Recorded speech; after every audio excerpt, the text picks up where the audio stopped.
Terima kasih Anda masih bersama kami. Pemirsa, motif tewasnya seorang pria di Kabupaten Nias terungkap. Pelaku mengakui dirinya tersulut emosi hingga tega menikam keponakannya.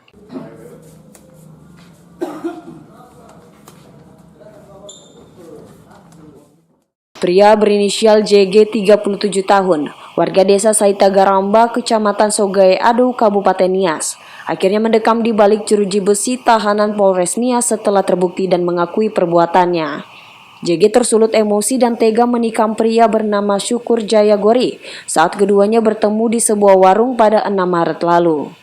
Peristiwa sadis itu hanya karena kalimat sepele yang dilontarkan oleh korban sambil memukul-mukul meja di warung tempat mereka bertemu. Tanpa berpikir panjang, JG menarik sebilah pisau dari pinggangnya dan menusuk bagian dada korban. Padahal dari hasil interogasi polisi, JG mengaku sehari-hari dekat dengan korban dan merupakan tetangga, bahkan juga sebagai keponakannya. Namun nyawa keponakan tersebut melayang di tangan sang paman. Usai beraksi, pelaku sempat kabur sebelum akhirnya ditangkap petugas Satuan Reserse dan Kriminal Polres Nias. Yang dimana korban mengatakan saat ini saya sudah dewasa lah istilahnya. Saat ini saya waktu masih kecil saya digertak-gertak gitu. Dan sekarang saya tidak lagi bisa digertak-gertak. Itu pakai menggunakan bahasa daerahnya sambil mengetok. Jadi dia sambil memukul-mukul meja lah ibaratnya. Dari situ ketersinggungan daripada si terduga pelaku yang mengakibatkan perkelahian hingga meninggalnya si korban ini. Polisi juga telah mengumpulkan sejumlah barang bukti dan telah memeriksa 9 orang saksi termasuk keluarga korban dan orang-orang yang ada di lokasi kejadian saat itu. Akibat dari perbuatannya, JG alias Amadion ini terancam maksimal 15 tahun penjara berdasarkan KUHP pasal 338 atau 351 ayat 3. Bisa besar suaranya. Siapa itu? Tahu apa masalahnya kan? Ya saya aja di situ belanja. Nggak dipancing. Sering nggak sama korban sebelumnya? Ada masalah sebelumnya kamu? Hah? Nggak ada. Abang kenal dengan korbannya? Kenal sama itu Gori? Siapa? Jaya. Kenal. Termasuk kali. Ponakan. Termasuk ponakannya ternyata. Kenapa abang bisa menikah kalau abang kenal dia sebagai ponakan? Itu emosi. Emosi.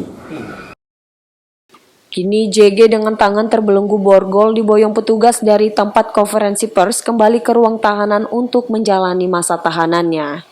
Hagumano Zega melaporkan dari Gunung Sitoli untuk Evarina TV. Kita beralih ke informasi bisnis investasi bodong. Pemirsa, karena namanya tercantum dalam akun bisnis investasi bodong, Trio Sasmita Panggabean, salah satu mantan peserta ajang pencarian bakat Indonesian Idol, melapor ke Polda Sumut.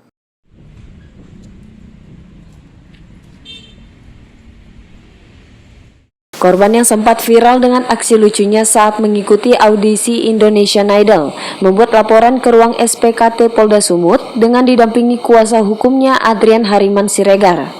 Usai laporannya diterima, Trio Sasmita langsung memberikan klarifikasi kepada awak media yang ada di Mapolda Sumatera Utara. Korban yang dikenal dengan nama Gabe Weli mengatakan, saat ini namanya dicatut di salah satu akun investasi online diduga bodong. Dirinya mengaku keberatan karena sudah sangat merugikan dan juga membuat resah. Akibat namanya dicatut banyak member atau peserta yang ikut dalam bisnis investasi tersebut dan meminta pertanggungjawaban darinya. Melaporkan ya bahwasannya dia ini namaku juga udah jelek di buat dia. Dan di status Telegram itu di grup itu bukan aku sama sekali tapi dia pakai namaku. Dia ngecek semuanya supaya laku gitu. Yang kasus-kasus apa nih bang? Bisa sedikit bang? Seperti kripto atau seperti apa bang? Kasusnya nih bang? Kripto. Sementara itu, kuasa hukum pelapor dan mendesak kepada pihak kepolisian untuk segera menangkap pelaku yang mencantumkan nama kliennya tersebut. Apabila ada yang berinvestasi di Gabe Perskolin, kami menghimbau untuk tidak berinvestasi di situ. Dan apabila ada yang berinvestasi itu bukan merupakan tanggung jawab klien kami.